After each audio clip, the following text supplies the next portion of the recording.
Channel को subscribe करो पहले, हाँ जल्दी करो। जेठानी की रसोई में खुशबू, देवरानी की रसोई में मशीनों की आवाज। आज रिंकू देवी अपने घर के बाहर अपने आस पड़ोस की सखियों के साथ बैठ के गेहूं सुखा रही थी और साथ में गपशप भी कर रही थी। वहीं दूसरी तरफ रिंकू देवी की बड़ी बहू किचन में सबके लिए चाय बना रही है, जिसकी खुशबू बाहर तक आ रही है। कितनी बढ़िया सुगंध आ रही है चाय की। मन कर रहा है अभी किचन में जाऊं और सारी चाय एक बार में पी जाऊं। चैनल को सब्सक्राइब करो पहले, हाँ जल्दी करो। अरे तो चाय बना भी कौन रहा है? रिंकू देवी की बहू। अरे तुम लोग भी ना। नहीं भाई, कहना तो पड़ेगा। रिंकू तेरी बहू चाय बना या कुछ भी बना, उसकी सुगंध हमारे घर तक आती है। तेरे घर कब क्या बन रहा है हम बिना देखे भी बता सकते हैं। एकदम सही बोली सुमित्रा। अब कल की ही बात ले लो, बहू किचन में सांभर पका रही होगी। मुझे पता चल गया कि कल तेरे घर सांभर बन रहा था। तेरी चैनल को सब्सक्राइब करो पहले, हाँ जल्दी करो। नाक तो बहुत तेज है सुमन। कल सच में हमारे घर इडली सांभर बना था। देखा, मैंने कहा था ना। सभी आपस में बात कर रहे थे, तभी आंचल सबके लिए चाय लेकर आती है और सबको देती है। खुश रहो बेटा, चाय की सुगंध बहुत अच्छी आ रही थी। तुमने चाय भी बहुत अच्छी बनाई होगी। पीकर देखिए आंटी जी। सभी चाय पीते हैं। वाकई में बहुत अच्छी चाय बनी है। हाँ, अब बस चैनल को सब्सक्राइब करो पहले, हाँ जल्दी करो। रिंकू के ऊपर अपने छोटे बेटे की जिम्मेदारी बची है। अब उसके लिए भी एक लड़की ढूंढ दो। मुझ पर अब किसी की जिम्मेदारी नहीं है। अब मैं जिम्मेदारी मुक्त हो चुकी हूँ, क्योंकि यूवी ने अपने लिए लड़की पहले से ही ढूंढ के रखी है और हमने सगाई भी कर दी। अब बस कुछ दिनों में शादी भी हो जाएगी। और तुमने सगाई का बताया भी नहीं। अरे अब क्या बताते, आजकल के बच्चे हैं। डेस्टिनेशन सगाई करना चाहते थे तो बाहर जाकर सगाई करके आ गए। जो मिठाई भिजवाई थी वो उसी की खुशी में थी। अच्छा, तभी मैं सोचूं तू तो बड़ी छुपी रुस्तम निकली रिंकू। चल कोई बात नहीं, लेकिन बस बच्चे खुश रहें। वो सब तो ठीक है, लेकिन जरा संभल के रहना रिंकू। यूवी ने खुद से लड़की ढूंढी। चैनल को सब्सक्राइब करो पहले, हाँ जल्दी करो। तो आजकल की मॉडर्न जमाने की लड़की होगी, और आजकल की मॉडर्न लड़की जब घर में आती है तो घर तबाह हो जाता है। वैसे ये बात तू एकदम सही कह रही है। आजकल का जमाना बहुत खराब है। अरे नहीं नहीं, मेरी बहू तो बढ़िया होगी। जब आएगी तो देखना तुम लोग। चल अब ये गेहूं उठा ले अंदर, और भी काम पड़े हैं। जी माँ जी।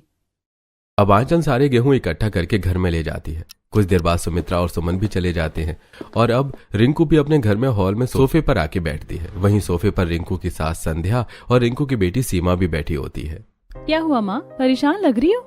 अरे मोहल्ले की औरतों ने बोल दिया होगा कुछ।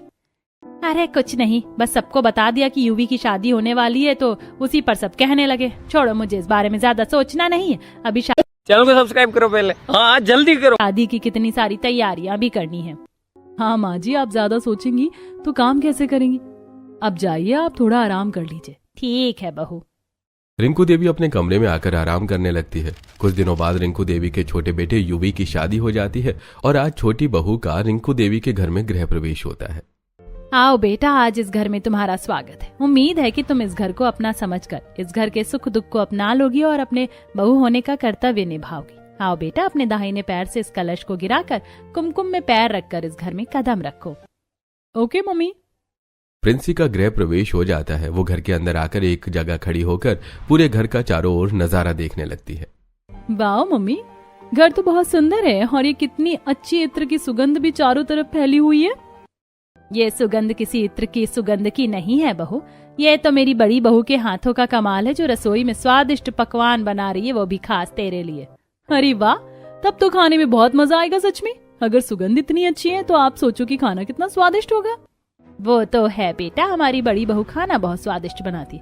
मोहल्ले में हर कोई उसके हाथ के खाने के लिए तरसता है। दूर दूर तक उसके खाने की खुशबू पहुंच जाती है। अब आप जल्दी से खाना लगवा दीजिए मम्मी जी, क्योंकि मुझसे नहीं रहा जाएगा। बस 5 मिनट रुक जा। छोटी बहू बड़ी बहू खाना लगाती ही होगी। आ जा, जब तक तू डाइनिंग टेबल पर बैठ, तब तक मैं घर के बाकी लोगों को खाने के लिए बुलाती हूँ। ठीक है मम्मी। रिंकू देवी सबको बुला के डाइनिंग टेबल के पास लेकर आती हैं। तब तक खाना भी लग जाता है। सभी डाइनिंग टेबल पर खाने के लिए बैठ जाते हैं। आंचल खाना परोसती है। आज खाने में पनीर भुर्जी, लबाबदार पनीर, बटर नान, रुमाली रोटी, लच्छा पराठा, पुलाव, कचौड़ी, दही बड़ा, रायता, चटनी बना था। जेठानी जी, ये बनाया आपने? हाँ, क्यों, क्या हुआ? अच्छा नहीं है क्या? इसकी सुगंध तो अच्छी थी, लेकिन मुझे माफ कीजिए, मैं ऐसे नहीं खा सकती। लेकिन क्यों प्रिंसी, आखिर हुआ क्या, बताओ तो। जेठानी जी, आपको तो पता है कि मैं ना मॉडर्न हूँ, आजकल के जमाने की हूँ, जिसे अपने फिगर से बहुत प्यार है। अगर मैं इतना ऑयली खाना खाऊंगी तो 2 दिन में मोटी हो जाऊंगी, इसीलिए मैं ऐसे नहीं खा सकती। लेकिन कोई बात नहीं, आपने मेरे लिए बनाया है, मेरे लिए इतना ही बहुत है। थैंक यू जेठानी जी। माँ जी, अब मैं अपने कमरे में जा रही हूँ। इतना बोल के प्रिंसी अपने कमरे में चली जाती है। कोई बात नहीं आंचल बेटा, तू बुरा मत मानना। नहीं नहीं मम्मी जी, मैं क्यों बुरा मानूंगी, आप सब लोग हैं ना, आप सब खा रहे हैं तो मुझे बुरा क्यों लगेगा। ला बहू, मुझे दो, दही बड़ा दे। हाँ हाँ दादी जी, क्यों नहीं, ये लीजिए। सभी खाना खाते हैं और फिर अपने अपने कमरे में चले जाते हैं। अगला दिन आ जाता है। सुबह के 6 बज रहे होते हैं। प्रिंसी अपने वर्कआउट के लिए उठ चुकी होती है और अब तक अपना वर्कआउट भी खत्म कर चुकी होती है। वर्कआउट करके प्रिंसी किचन में जाती है और अपने लिए स्मूदी बनाती है। जल्दी से स्मूदी बना लेती हूँ, वैसे भी नई जगह आके आज लेट हो गया है। प्रिंसी स्मूदी बनाने के लिए जूसर ऑन करती है। जूसर चलते ही पूरे घर में जूसर का शोर होने लगता है, जिससे घर के सभी मर्दों की नींद खुल जाती है और वो बाहर हॉल में आ जाते हैं। अरे ये क्या सुबह सुबह शोर मचाने लगे, सभी सोने भी नहीं दिया, शादी की थकान अभी ढंग से उतरी भी नहीं थी। अरे यार आंचल, क्या जरूरत है सुबह सुबह इतनी तेज मशीन चलाने की। अरे पहले आंखें खोलो और देखो कि हम तो यहाँ हैं और कोई मशीन नहीं चला रहा। अरे हाँ, आप लोग तो यहाँ हो, तो मशीन चला कौन रहा है। अरे प्रिंसी किचन में स्मूदी बना रही है, अभी योग और एक्सरसाइज करके आई है ना। अरे यार क्या है ये सब, मेरी तो नींद ही टूट गई, अब तो नींद आएगी भी नहीं। अरे सुनिए, कल से सुबह सुबह हमारी नींद नहीं टूटनी चाहिए। अब आप इसका कोई जुगाड़ ढूंढिए। आदमी ढंग से सोएगा नहीं तो दिन भर काम कैसे करेगा। अरे तो आप मुझ पे गुस्सा क्यों कर रहे हैं, मेरा क्या है, मैं तो बोल दूंगी कि तेरे ससुर ऐसा ऐसा बोल रहे थे। मम्मी मैं समझा दूंगा, आप चिंता मत करो।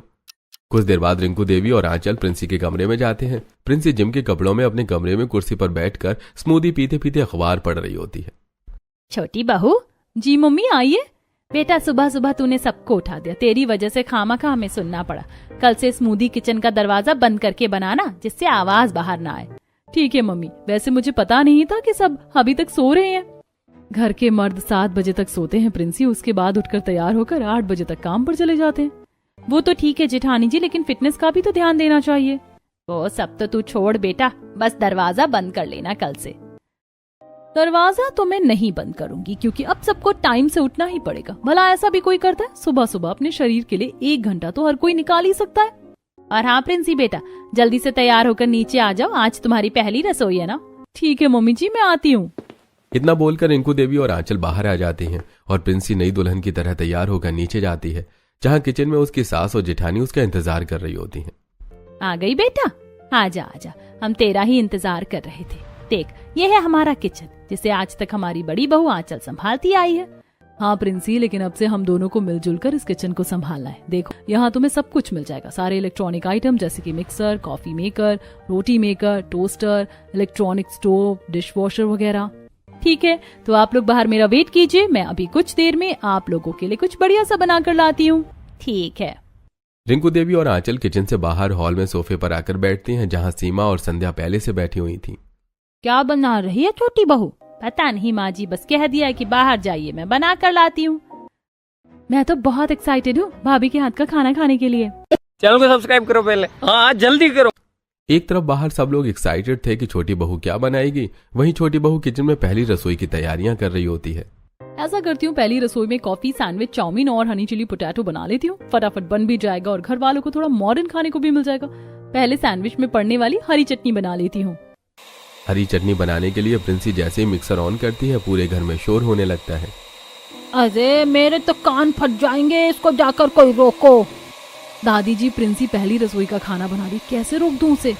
माँ जी, कान पे हाथ रख लीजिए कस के। अब प्रिंसी मिक्सर बंद कर देती है। अरे वाह, कितनी बढ़िया चटनी पीसी है। ये लड़की जब भी किचन में जाती है, इसका सारा काम उन मशीनों से ही होता है। कितना शोर मचाती हैं ये मशीनें। कुछ देर बाद Princy sandwich, honey chilli potato और चाउमीन बनाकर तैयार कर लेती है। अब सिर्फ कॉफी बनाना रह गया है। अब प्रिंसी कॉफी मेकर से कॉफी बनाने लगती है, जिससे एक बार फिर से घर में मशीनों की आवाज आने लगती है। ओह, ये क्या है? मुझे तो गुस्सा आ रहा है अब। बस थोड़ी देर की बात है माँ जी, जाने दीजिए। अगर इसने मशीन चलाना बंद नहीं किया तो मुझे लगता है हमें जिंदगी भर ऐसे ही मशीनों की आवाज सुननी पड़ेगी। कुछ देर बाद प्रिंसी की कॉफी बन जाती है और वो मशीन बंद कर देती है। अपनी पहली रसोई के सारे पकवान बनाकर प्रिंसी बाहर डाइनिंग टेबल पर लाकर रखती है। सभी डाइनिंग टेबल पर बैठते हैं। अरे वाह भाभी, आपने तो कितनी मस्त मस्त चीजें बनाई हैं। अजय ये कैसा मस्त खाना है, और ये क्या है बहू? प्रिंसी, ये तूने क्या बनाया है? हमें तो लगा तू हमारे लिए देसी स्टाइल का कुछ बढ़िया चटपटा बना कर लाएगी। तूने तो हमारे मूड पर पानी फेर दिया। मम्मी जी देखिए ना, ये चटपटा ही तो है, कितना स्वादिष्ट लग रहा है देखने में ही। क्या प्रिंसी, भला अपनी पहली रसोई में ये सब कौन बनाता है? जब मैं पहली बार इस घर में आई थी तो मैंने अपनी पहली रसोई में खीर बनाई थी जो सबको बहुत पसंद आई थी। अरे तूने क्या, मैंने खुद अपनी पहली रसोई में खीर बनाई थी, क्योंकि पहली रसोई में कुछ मीठा ही बनना चाहिए। जा बड़ी बहू, तू मेरे लिए पराठे बना ला, मैं तो ये सब नहीं खा पाऊंगी। ठीक है मम्मी जी, मैं अभी बना कर लाती हूँ। आंचल किचन में पराठे बनाने जाती है। आंचल जैसे ही पराठे बनाना शुरू करती है, पूरे मोहल्ले में उसके पराठों की खुशबू फैल जाती है। आहा, देखा छोटी बहू, आंचल बहू पराठे बना रही है तो कितनी बढ़िया सुगंध आ रही है। और तू जब बना रही थी तो सिर्फ मशीनों की आवाज आ रही थी। अरे मेरा तो सर दर्द होने लगा, पूछो मत। आंचल पराठे बनाकर जैसे ही डाइनिंग टेबल पर लाती है, तभी मुख्य द्वार खुला होने की वजह से पड़ोसी भी घर में आ जाते हैं। अरे आओ आओ सुमित्रा, सुमन। अरे तुम्हारी बड़ी बहू पराठे बना रही थी, हमने सोचा क्यों ना हम भी पहुंच जाएं। हमने कुछ गलत तो नहीं किया ना यहाँ आकर? अरे नहीं नहीं, आओ बैठो और नाश्ता करो। हाँ हाँ, क्यों नहीं। सुमित्रा और सुमन डाइनिंग टेबल पर नाश्ते के लिए बैठ जाती हैं। ला आंचल, नाश्ता परोस दे। आंचल सबके प्लेट में पराठे परोसती है और अब प्रिंसी के बनाए हुए नाश्ते को कोई नहीं पूछता। अचानक सुमित्रा की नजर प्रिंसी के बनाए नाश्ते पर पड़ती है। रिंकू, सुबह सुबह तुम्हारे घर पर क्या बन रहा था? मशीनों की कितनी आवाज आ रही थी। अरे वो छोटी बहू बना रही थी। अच्छा, तो छोटी बहू ने ये सब बनाया है? ये सब अपनी पहली रसोई में कौन बनाता है? ऊपर से इतनी आवाज, मेरा तो सर दुख गया था। अभी ये बड़ी बहू के हाथ के पराठे खाकर बहुत अच्छा लग रहा है। अब क्या बताऊं आंटी जी, आजकल के जमाने की बात आप जैसे 100 साल पुराने लोग क्या ही समझेंगे। तभी तो ये तक नहीं सोच रही कि दूसरे के घर चैनल को सब्सक्राइब करो पहले। हाँ जल्दी करो। आई हैं। थोड़ा सोच समझ कर बोलूं। इतना बोलकर प्रिंसी वहां से चली जाती है। ये क्या बोल के गई है? अरे कुछ नहीं, मजाक कर रही थी। तुम पराठे खाओ ना। कुछ देर बाद सुमित्रा सुमन पराठे खाकर अपने घर चले जाते हैं। बाकी सब भी अपने अपने कमरे में चले जाते हैं। शाम का वक्त होता है। युवी और प्रिंसी बाहर घूमने के लिए तैयार हो रहे होते हैं। तभी प्रिंसी को अपने बाल स्ट्रेट करने होते हैं, जिसके लिए वो ब्रश वाला हेयर स्ट्रेटनर इस्तेमाल करती है, जिससे फिर से पूरे घर में शोर होने लगता है। शोर की वजह से सीमा और रिंकू देवी प्रिंसी के कमरे में आती हैं। भाभी, आप कमरा बंद करके मशीनों का इस्तेमाल किया करो ना। मैं पढ़ रही थी, डिस्टर्ब हो गई थी मैं। बेटा, अब तू आदत डाल ले कि कोई भी मशीन का इस्तेमाल करना हो तो गेट बंद करके किया कर, ऐसे नहीं सब डिस्टर्ब हो जाते हैं। ठीक है मम्मी जी, मैं ध्यान रखूंगी। इस घर में सबकी कितनी नौटंकियां हैं। ठीक है, घूमने जाओ अब तुम लोग, और अंधेरा होने से पहले आ जाना। इतना बोलकर रिंकू देवी वहां से चली जाती है। अगला दिन आता है। उस दिन प्रिंसी की मुंह दिखाई होती है। सभी मेहमान हॉल में आ चुके होते हैं और प्रिंसी किचन में तैयार होकर मेहमानों के लिए पकवान बना रही होती है। कितने सारे बर्तन इकट्ठा हो गए। ऐसा करती हूँ, सभी बर्तनों को पहले डिशवॉशर में डाल देती हूँ। जब तक वो धुल जाएंगे मैं इधर दही बड़ा बनाने की तैयारी कर लूंगी। प्रिंसी डिश वॉशर ऑन करती है, जिसकी वजह से पूरे घर में उसकी आवाज गूंजने लगती है। अरे रिंकू, अपनी बहू से बोल कि वो जो भी कर रही है बंद कर दे। ऐसा लग रहा है कान में ही बज रहा है। रिंकू देवी जैसे ही प्रिंसी को बोलने जाती है, वैसे ही डिश वॉशर बंद हो जाता है। अब दही बड़ा के लिए दाल पीस लेती हूँ मिक्सर में। अब मिक्सर चलाने की वजह से घर में फिर से शोर होने लगता है। बाहर सब अपने कान पर हाथ लगा लेते हैं। लगता है प्रिंसी आज हमारे कान के पर्दे फाड़ कर ही मानेगी। अरे रिंकू, जाके बोलना। इस बार रिंकू देवी किचन में चली जाती है। प्रिंसी अभी तक मिक्सर चला रही होती है। अरे बंद कर इसे, परेशान करके रख दिया है। बाहर सब कान पर हाथ लगा के बैठे हैं। माँ जी, दाल पीसूंगी तो थोड़ी बहुत आवाज तो आएगी ना। तू ये सब छोड़ और बाहर चल। हाँ चल, ये सब कर लेगी। बाकी का पकवान बना लिया है ना तूने, उतना काफी है। रिंकू देवी अपनी छोटी बहू को साथ में लेकर बाहर हॉल में आ जाती है, जहाँ सभी औरतें बैठी हुई थी। बड़ी बहू, जा जरा किचन में देख ले और जरा मेहमानों के लिए चाय और पकौड़े बना कर ले आ। हाँ बहू, हम तो हमेशा ही तेरे हाथ का बना हुआ खाने के लिए तरसते रहते हैं। मैं अभी बना के लाई आंटी जी। आंचल किचन में चाय और पकौड़ी बनाना शुरू करती है, जिसकी सुगंध बाहर तक आती है। अरे वाह, बड़ी बहू के किचन में जाते देखो कितनी बढ़िया सुगंध आने लगी है। न जाने कौन सा जादू है इसके हाथों में। काश वो जादू हमारे हाथों में भी होता। हाँ वही तो, देखा छोटी बहू, ऐसे बनाया जाता है पकवान बिना शोर शराबे के। हम जब से आए थे लगातार मशीनों की आवाज आ रही थी, सर में दर्द हो गया था। अरे मैंने कितना समझाया इस लड़की को कि दरवाजा बंद कर लिया कर, लेकिन भूल ही जाती है। चल जाने दे, अब बेचारी की मुंह दिखाई है, आज बुरा मान जाएगी। वही तो, और मन में कह भी रही होगी कि इन लोगों की वजह से मुझे कितना सुनना पड़ रहा है, क्यों बहू? अरे नहीं नहीं आंटी जी, ऐसा कुछ नहीं है। पहले घर में आग लगाएंगी और उसके बाद ऐसी मीठी मीठी बातें करेंगी जैसे कितना प्यार भरा हुआ इनके दिल में। सबकी सब सिर्फ दिखावा करती हैं, सब ढकोसलेबाजी समझ में आती है। लेकिन मेरा नाम भी प्रिंसी है, सबको बताऊंगी एक एक करके, वक्त आने दो। कुछ देर बाद सभी मुंह दिखाई का शगुन देकर और पकवान खाकर वहां से चले जाते हैं। अगला दिन आता है। आज प्रिंसी रोज की तरह फिर से 6:30 बजे किचन में स्मूदी बनाने के लिए पहुंच जाती है।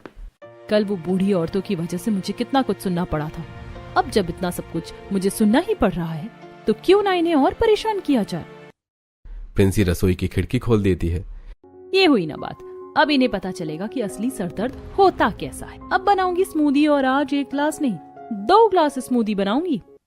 प्रिंसी स्मूदी बनाने के लिए जूसर ऑन करती है। सुमन बगल वाले घर में ही रहती थी। सुबह सुबह सुमन अपने घर में झाड़ू लगा रही थी, तभी उसे एकदम तेज जूसर की आवाज आने लगती है।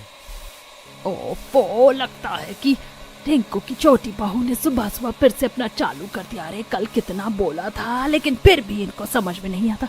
5 मिनट बीत गए लेकिन अब तक ये बंद ही नहीं हो रहा। न सिर्फ बाहर बल्कि घर के अंदर भी सभी परेशान हो जाते हैं। सभी मर्द फिर से हॉल में आके बोलने लगते हैं। अरे यार, ये क्या फिर से सुबह सुबह लगा दिया?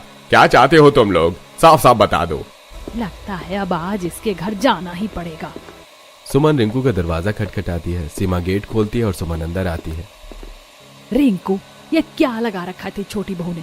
पूरा मोहल्ला सर पर उठा रखा है। अरे ऐसा कौन सा काम कर रही है जो पिछले 15 मिनट से तेरा जूसर चल रहा है? सुमन बहन, हम खुद ही प्रिंसी से परेशान हैं, तुम अभी रुको, मैं तुम्हारे सामने ही उसे बुलाकर पूछती हूँ। हॉल में सबकी भीड़ लग चुकी थी। सभी प्रिंसी को बाहर बुलाते हैं। प्रिंसी बाहर आती है। प्रिंसी, क्या कर रही हो सुबह से तुम किचन में? अरे आंटी जी, आप आज सुबह सुबह ही हमारे घर आ गई? आपको बिल्कुल भी तमीज नहीं है क्या? प्रिंसी, ये कैसी बात कर रही हो तुम? सुमन जी तुमसे उम्र में दुगनी है, लिहाज करो उनकी उम्र का। हाँ, और तूने ही उसे मजबूर किया यहाँ आने के लिए, तभी वो यहाँ आई है। मोहल्ले के सभी लोग दरवाजा खोलकर खड़े हो गए थे कि क्या हो गया है, कहाँ से इतनी तेज आवाज आ रही है। प्रिंसी, जरा संभाल कर काम कर। माँ जी, अब मैं क्या स्मूदी भी नहीं बना सकती? वही तो, उसमें गलत क्या है कि आप सब मेरी पत्नी से इस तरह से बात कर रहे हैं? और माँ, आप भी। तो क्या करूं बेटा? सुमन आंटी जी, अब आप जा सकती हैं। अब आपको डिस्टर्ब नहीं किया जाएगा। ये हमारे घर का मामला है, इसे हम सॉल्व कर लेंगे। ले, अब पछता रिंकू, बड़ी प्यार से लव मैरिज वाली बहू लेकर आई थी, अब सर पर नाचेगी तेरे। इतना कहने के बाद सुमन वहां से चली जाती है। देखा युवी, तेरे कहने पर हमने तेरी लव मैरिज करवाई, लेकिन इसका मतलब ये बिल्कुल भी नहीं है कि हमें अपनी इज्जत प्यारी नहीं है। इसे जो करना है वो करे, हम इसे रोक नहीं रहे हैं, लेकिन इसे कह दे कि जो भी करे दरवाजा बंद करके करे, ताकि किसी को दिक्कत ना हो। अगर आगे हमारे घर में इस तरह से कोई शिकायत लेकर आया तो ठीक नहीं होगा। जी पापा जी, मैं इसे समझा दूंगा। प्रिंसी, तो मेरे साथ मेरे कमरे में चलो। युवी अपने कमरे में प्रिंसी को लेकर चला जाता है। बाकी सब लोग भी अपने अपने कमरे में चले जाते हैं। अब हॉल में सिर्फ रिंकू देवी और उसकी बड़ी बहू आंचल बचे थे, जो सोफे पर बैठे हुए थे। रिंकू देवी बहुत दुखी मन से बैठी थी। माँ जी, आप प्लीज परेशान मत होइए, इस बार मैं प्रिंसी को अच्छे से समझा दूंगी, वो दोबारा ऐसा नहीं करेगी। हाँ चल बहू, आज बाहर से हमारे घर में लोग आकर हमें सुना के जा रहे हैं। तुझे याद है ना, सुमन और सुमित्रा ने ही शादी से पहले कहा था कि आजकल की लड़कियां ठीक नहीं होती। अब मुझे पछतावा हो रहा है कि मैंने क्यों नहीं प्रिंसी के बारे में सब कुछ पता किया, क्यों अपने बेटे यूवी पर आंख बंद करके भरोसा कर लिया और उसकी शादी कर दी। माँ जी, ये सब तो भाग्य का खेल है, जैसा होना होगा वैसा होकर रहेगा। अब आप परेशान मत होइए माँ जी, सब ठीक हो जाएगा। अच्छा बताइए, क्या खाएंगी आप? क्या बनाकर लाऊं जिससे आपका मूड अच्छा हो जाए? मुझे कुछ नहीं खाना है। अच्छा माँ जी, आज मैं आपके लिए पाव भाजी बनाकर लाती हूँ, आप खाकर एकदम खुश हो जाएंगी, देखिएगा। अच्छा ठीक है, जा बना ला। एक तरफ आंचल किचन में पाव भाजी बनाने के लिए जाती है तो दूसरी तरफ युवी प्रिंसी को कमरे में ले जाकर खरी खोटी सुनाता है। देखो प्रिंसी, भले ही सबके सामने मैंने तुम्हारे स्टैंड लिया हो, लेकिन इसका मतलब ये बिल्कुल भी नहीं है कि तुम सही हो। क्या तुम गलत थी और गलत हो और हमेशा इस बात के लिए गलत रहोगी? पर बेबी, आप तो कभी मुझे गलत नहीं बोलते। हाँ बेबी, क्योंकि तुम हमेशा सही काम करती हो। और ठीक है, माना कि तुम गलत नहीं हो, तुमसे अनजाने में ही जो हुआ सो हुआ, लेकिन बेबी अब आगे से इस बात का पूरा ध्यान रखना कि तुम्हारी वजह से किसी को भी किसी तरह की दिक्कत ना हो। ओके? ओके बेबी, मैं पूरी कोशिश करूंगी कि किसी को मेरी वजह से हर्ट ना हो। आई नो बेबी कि आप ये कर सकती हो। Thank you baby. युवी और प्रिंसी बात कर रहे होते हैं। आंचल किचन में पाव भाजी बनाना शुरू करती है, तभी हॉल में खुशबू आती है। अरे वाह, कितनी बढ़िया खुशबू आ रही है। हे भगवान, तेरी भी क्या लीला है। मुझे एक बहू एकदम अन्नपूर्णा दी और एक बहू सिर पर चढ़ के नाचने वाली दी। जो भी है, फिलहाल मेरा मूड बढ़िया हो गया। चल के देखती हूँ किचन में। रिंकू देवी किचन में जाती है। अरे वाह, कितनी बढ़िया खुशबू है। माँ जी, आपका मूड सही हो गया, इतना काफी है मेरे लिए। रिंकू देवी खिड़की से देखती है कि सुमन बाहर ही खड़ी होती है। खिड़की खोल देती हूँ जिससे बड़ी बहू के खाने की खुशबू बाहर तक जाए। तब आएगी ये सुमन मेरे घर फिर से, तब बताऊंगी इस सुमन को, फिर से अपना मान बढ़ा लूंगी। बाहर सुमन खड़ी होती है। कुछ देर बाद उसे खुशबू पहुंचती है। अरे वाह, लगता है आंचल कुछ बना रही है। लड़कर आ गई हूँ, वरना अभी चली जाती। लेकिन लड़ी थोड़े ना हूँ, सिर्फ प्यार से ही तो बोला था, इतना तो चलता है। चलो चलते हैं, रिंकू को मना लूंगी, वो बुरा भी नहीं मानी होगी। रिंकू देवी हॉल के डाइनिंग टेबल पर जाकर बैठ जाती है। कुछ देर बाद ही सुमन वहां आ जाती है। अरे सुमन, तुम? हाँ, मैंने सोचा सुबह ज्यादा तो नहीं बोल दिया। अगर मेरी सहेली को बुरा लगा हो तो चलकर सॉरी बोल देती हूँ। बुरा तो लगा था, सॉरी रिंकू, अब माफ भी कर दे। तुझे थोड़ी कुछ बोला था, वो तो मैंने प्रिंसी को बोला था। चल ठीक है, माफ किया। तू भी क्या याद रखेगी। हाँ चल, कुछ बना रही है क्या? हाँ, पाव भाजी बना रही है, खा के जाना। अब तो इतने प्यार से बोल रही है तो ठीक है, फिर खा के ही जाऊंगी। कुछ देर बाद हॉल में प्रिंसी आती है। सुमन भी प्रिंसी को देख लेती है। वैसे रिंकू, इस बार देखना तेरे घर की बिजली का बिल बहुत ऊपर जाएगा। मगर क्यों? अरे तेरी ये छोटी बहू जो हमेशा मशीन चलाती रहती है, उसी वजह से पैसे तो बहेंगे ही। सर दर्द भी लेकर घूमती रहोगी हमेशा। अरे नहीं नहीं, ऐसा नहीं, सब समझा दिया है उसे, समझ जाएगी वो। समझ जाए तो अच्छा है। क्यों प्रिंसी बहू? चुप, एकदम चुप। अपने घर में 1 मिनट तुम्हारा पैर नहीं टिकता। जब देखो हमारे घर में आकर हमारी बुराई करती हो। अब देख, बहुत सर दर्द कर रही थी ना, अब बताती हूँ तुझे। प्रिंसी किचन में जाती है। वहीं पर आंचल पाव भाजी बना रही थी। प्रिंसी जाकर एक के बाद एक सभी इलेक्ट्रॉनिक सामान ऑन कर देती है, जैसे mixer, coffee maker, dish washer, chimney, जिससे एक साथ बहुत तेज आवाज होने लगती है।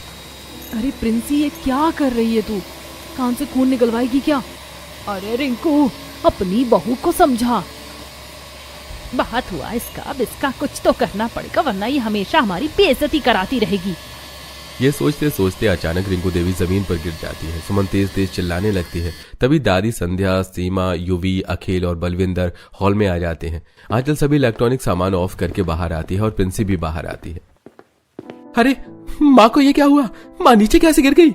अखिल जल्दी से उठाकर अपनी माँ को सोफे पर लेटाता है। अखिल, ये प्रिंसी का ये सब की याद आ रहा है। प्रिंसी ने किचन में जाकर सभी मशीनें एक साथ ऑन कर दी, जिसके बाद तेरी माँ नीचे गिरकर बेहोश हो गई। जल्दी डॉक्टर को बुलाओ। कुछ देर में डॉक्टर घर आकर रिंकू देवी को चेक करते हैं। चिंता की बात नहीं है, लगता है कि माइग्रेन का दर्द एकाएक बढ़ने की वजह से बेहोश हो गई होंगी, लेकिन अब ये ठीक है। देखा प्रिंसी, आज तुम्हारी वजह से मेरी माँ की ये हालत है। तुम्हें समझ नहीं आता क्या कुछ? क्यों तुम हमेशा माँ को परेशान करती हो? अब तो मुझे ऐसा लगने लगा है कि मुझे तुमसे शादी करनी नहीं चाहिए थी। नहीं नहीं यूवी, ऐसा मत बोलो। मैं नहीं चाहती थी कि माँ के साथ ऐसा हो जाए।